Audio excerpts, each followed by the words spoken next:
And then when I was 26 years old, my mom was out of town, and I was living with them, and walked in the garage, and Bruce was dressed fully as a woman with a wig and makeup and a dress and heels and clothes. This is the first time you had witnessed this?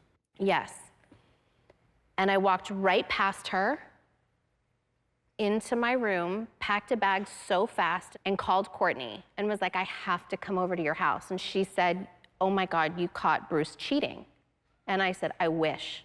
Like, I'll see you soon. And I drove over there, and we had a computer, and we were looking up, like, what does this mean? And the only thing that we found online was an Oprah episode on a transgender woman.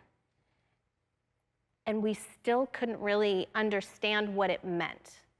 And then Bruce called my phone and said, whenever you're ready, I'd love to sit you down and talk to you. But in the meantime, don't tell a soul.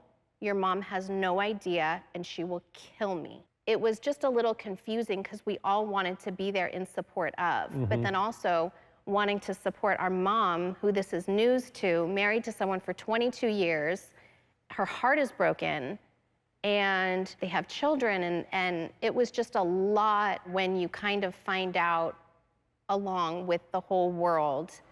But I remember when I turned 30 years old, Caitlin came over. She said, I felt these feelings as a kid from 4 years old, and only recently was she okay to be more like herself. But think about that. I don't know how old she was, but to have been uncomfortable up to that point, you wouldn't wish that life on anybody. But I do feel like she helped break barriers and helped break that door open for people that didn't really the courage and the guts, and then I know this from my participation at where my son goes to school.